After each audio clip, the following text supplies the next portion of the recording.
Hey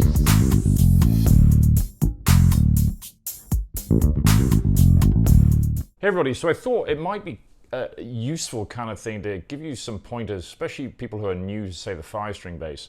I started off playing 4-string, and then in the 90s I swapped to a 6-string, had a Ken Smith bass and a couple other ones as well. And then I went to playing 5-string around the time I was playing with Virgil Donati and Planet X in the early 2000s, like 2004, 2005, because I didn't like flying with the Ken Smith. It was heavy and really valuable. So I moved from 6 to 5, and I was still playing a bit of 4-string as well, but I was mainly on 5-string at that point for quite a while. So this bass I have here, which is, I think this is like 2007 or 2009 that Jimmy Oliva Coppola manufacturer built me when I think I just moved to LA. I've been in LA like just 2 or 3 years, and Jimmy had just started doing these great 5-strings. So, as you can see, I'm a Fender jazz bass style, fan. A lot of my basses are around that sort of archetypal design. So there's a few pointers. I thought I'd give you like 5 pointers on 5-string bass playing. This might be more applicable if you're pretty new to this. Some of you might have been playing it for a while, but these may be useful for everyone.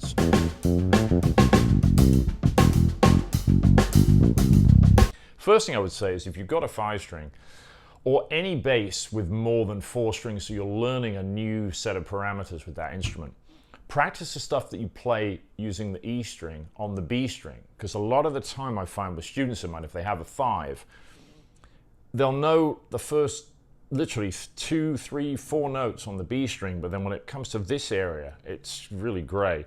So like the Bermuda Triangle area, especially is from like the 7th fret up to about the 12th here, on all the strings sometimes for people, but especially on the lower pitch strings, right? So this area is really useful because if you're playing something here and you are hearing a line descending down to your low F here, well, there is a low F here, right? Now, this brings us to another problem or a challenge. The B string doesn't sound identical to the E string, and in this area you will sometimes find some little bits of buzzing, and it'll get woolly. A couple of my other 5-strings don't sound good at all beyond the E string. They really just lose the pitch definition and they have that kind of overtone to them. I like the Oliva because it has a good low C. Now, I watched a demo the other day. I don't want to name names, but one of my students has a bass made by this company, a handmade boutique, beautiful. But the guy was demoing a 5-string J-type bass, and every time he hit that low note, it would just bottom out. It was literally just sort of like it was barely a pitch. So you've got to remember, this is like point, I guess, this is like the first major point. Make sure your bass is set up so that you can play a low note like a C and have it sustain cleanly. If you're in the studio and this isn't fretting cleanly and you've got this rattling, that's just going to kill it. So you've got to get it set up for the style of music you're playing and get a good tone out of it. Now, my actions on all my basses are sort of medium. They're not super high, but they're not ultra low. I play people's basses where they, have the high C and the kind of like, super boutique, and sometimes I can't play them because they're too low. So I'd say, a happy medium. If you can't set it up yourself, take it to a decent luthier and explain this, but really check that so that if you're playing a groove,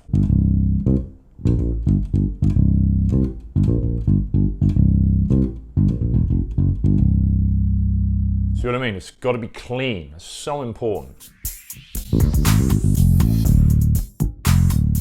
Here's another really important point. Anything you're playing on the E string, learn on the B string where applicable. So let's say I was playing an open E and play just an, let's say an E major scale, right?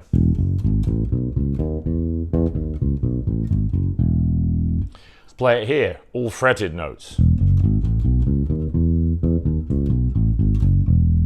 Okay, notice the E is clean there. It doesn't sound identical to, it's not quite.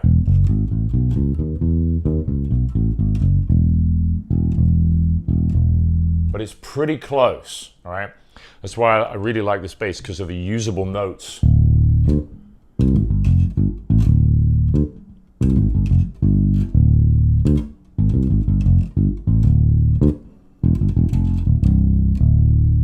All right, you see what I mean? It's clean. Now, you can get this with any half-decent 5-string bass. You just got to have it set up with not an ultra-low action on the B string especially. All right, gauge-wise, I'm running a 128 on this on the bottom, or a 130. And the strings I love, and I'll put a screenshot up kind of somewhere around my Mark Rothko painting there. All right, it's not an original Rothko. Labella. I love the Labella B strings. I was introduced to them by a friend of mine called Martin Peterson, who runs the Bass Gallery in London in the late 90s. And then I became an endorser with Labella. They hooked me up in the late 90s. So I've been with them for over a quarter of a century. And I really like the nickel rounds. So they're not super wiry and aggressive. They're also not so hard on the frets or, you know, on the fretless fingerboard. So you still got that growl of the round wounds, which I like on a 5-string fretted bass especially too, or on any jazz type bass for me. But they're not so harsh on the instrument itself, right? So 128, 130 B string area for me, and a 45 on the G string, never lighter than that. I used to be into the sort of super slap stuff when I was like a kid, but I was always breaking G strings where they were like 35 or 40. So at 45 to me, you still get a reasonable weight on the G string. Now the other thing too is obviously especially on like a J type, you know, jazz type bass, you know, with single coil pickups like these, there's an element of getting a balance between clean sound, you know, and then having a bit of a rasp, an edge to the tone. So that's another subtle thing. That goes for any string bass, whatever strings, however many strings.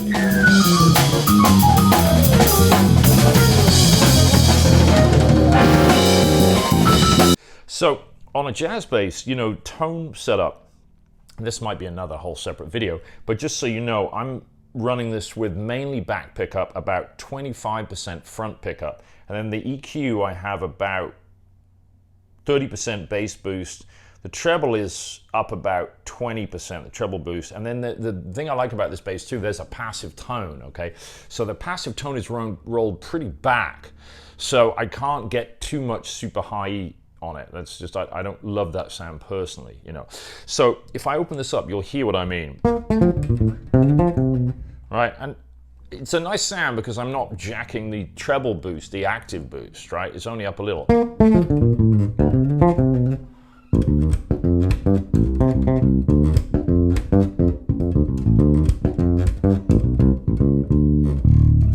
Now I like that because a little rasp on the B string as well when I went down to the low D. So that's with the tone fully up. So I'm going to keep that pretty much wide open because I like that. Now, if I boost that treble, listen to the difference.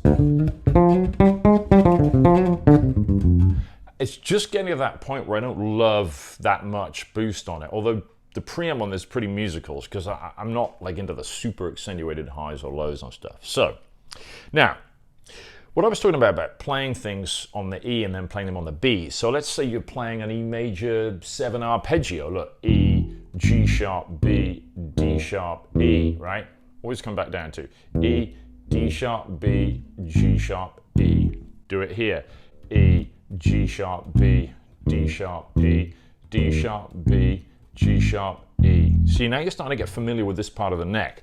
Now you could be running a 2-octave scale too. This is great to do on a 5-string. Look how easy this is. Look, on a 4, so without using my B, I'm gonna have to start here, right, on the low E. Now I could go and kind of use open strings, bring myself up to there and keep going from there, or so many variations. But from here, watch this.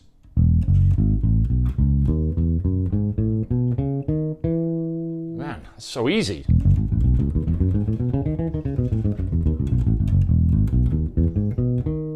It's really easy. So what I'm doing there, I'm going to take my watch off. What I'm doing there is just using one slide, 2-fret slide, and there it is. I'll show you that one because it's actually really useful, especially on a 5-string. So I play the first, you could play the first 5 notes of the scale. E, F sharp, G sharp, A, B, right? 1, 2, 3, 4, 5. Slide to the major 6. It's a C sharp here, right? So it's going to get you learning this part of the fingerboard, which is good, right? Now look at this. You're back to the E with your second, which is the starting finger. So it's symmetrical from there. We can't do that on the way down because you slid up into that C sharp, but watch this. So we could go, I can slide down into C sharp, but it's just on a different string. So you can target the 6th of the scale on the way up and down. That's your target note to slide into, right? So we go E, D sharp, slide into C sharp, right? B, A, G sharp, F sharp, E. Now I'll go back up, I'll slide into C sharp, look. It's B, slide into C sharp, D sharp, E. Right, back down. It's just one way to do it. There's plenty more, but that just gives you an example of where the B string is fantastic. You can play like a 2-octave scale like that with one simple slide or shift, and it's so good. So do that in every key. Do that for the modes, obviously. So we want to kind of look at this area of the neck. So again, you know, like I said, get familiar with it. Let's play through the G major scale just using diatonic third intervals, right? So these are going to be either major or minor thirds, but we're only using the DNA, the building blocks from the parent scale or key of G major and G Ionian, in this case, the major scale. So look, I go G, B, A, C, B, D, C, E, D, F sharp, E, G. Now you could keep going.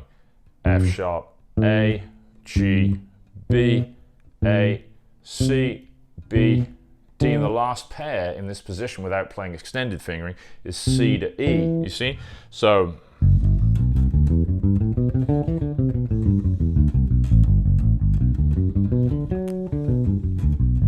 see how much I can do with that with just one little stretch to get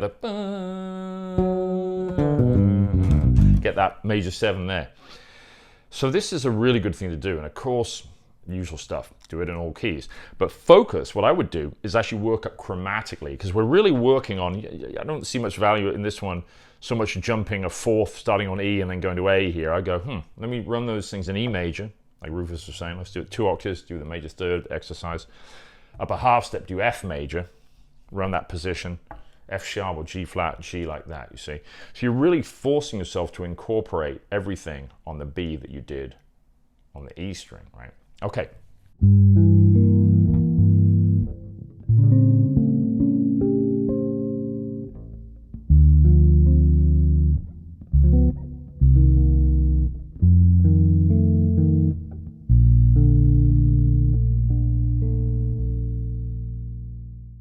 Another thing is chords on the bass. Now, I've done a practical chords video. I'll put that up here by the Rothko penning. And if you haven't got that, pick it up. I think it's like 20 bucks on sale, something like that right now. And it comes with a little fingerboard diagram, chart for fingering, and the full video as well. Chords on the bass, you know, it's a little bit of a niche area, but it can be really useful. And I've done gigs before, especially when I was living in New York. I was playing with a guitar, but we did a lot of Brazilian tunes. And sometimes if you've got a trio, and it's guitar, bass, and drums, or even a duet, it's very cool to be able to throw in a few chords within the bass part if you can.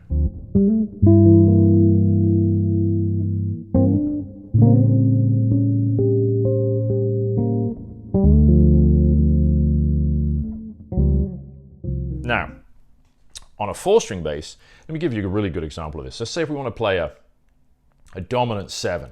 So we play a C7, C dominant 7. That's playing root, major third, minor 7. A lot of people just play that voicing, so the third is kind of buried a bit in there, right? It's only a major third away from the root.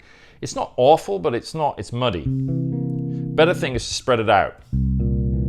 Put the third on the top. Now, the problem with that is on some bass, if you want to get it really clear, you have to do that, yeah? Now, on a 5-string with a low B, check it out, I could do this. How good does that sound? That sounds great, right? What I've done is I've got the low C here, or when I say low C, it's this C, which is the same as that and that. Same C, right? Now, the third, the E, the major third, instead of playing it here on the 12th fret of the E string, I transpose it an octave higher to the E here on the 14th fret of the D, right? So you get this. So it's our 10th. Yeah, that's a major 10th there. And then I put the minor 7 here. So we have So I've spread out the chord really wide. So instead of just doing it like this, where the third is on the top, but then it's still a little muddy there with the B flat, I think this sounds better. You see, there's a real separation now between the low C, low in relation to this voicing, and the rest of the chord. I love that. So it speaks really clearly, doesn't it?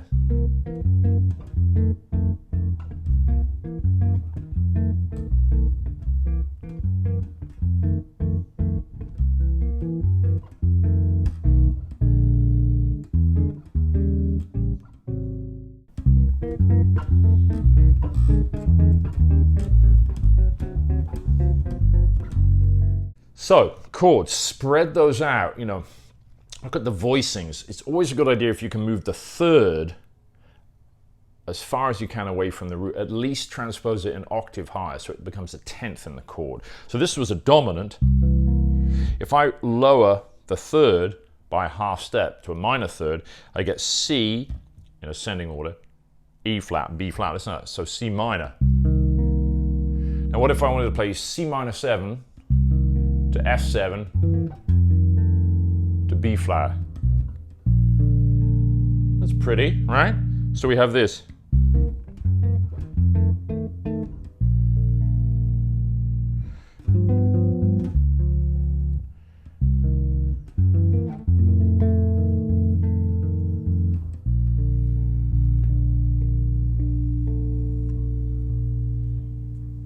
See, create really nice textures. Very simple, you know. I'm just using 3-note voicings for this, right? But it works nicely, doesn't it? Yeah. So C minor, F7, third on top, and then B flat major 7. What I did here, same thing. When I could, I'm integrating the low B. So I went B flat on the 11th fret of the B string, right? Then the D, the major third, but it's an octave higher, so the 10th, and then I put the major 7 on top. It's pretty, isn't it, right? So we've got these points. Practice what you can do on the E string, on the B, especially in this Bermuda Triangle zone, right? That's really important, yeah? If you want to voice chords, wider space chords are great on the 5 string, okay? I mean, incredible, yeah?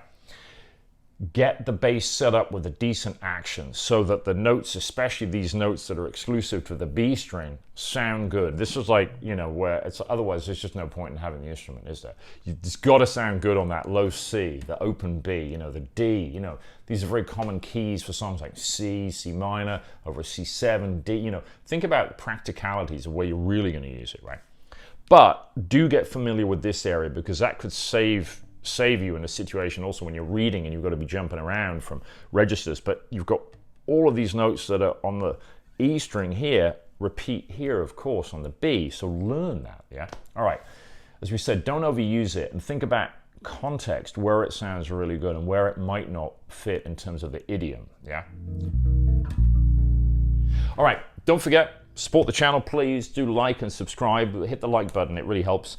And if you want to pick stuff up from my website, I've got full-length downloadable videos, there's music and PDF study pieces, and you can always contact me about the possibility of studying with me one-on-one online. All right, I'll see you on the next one.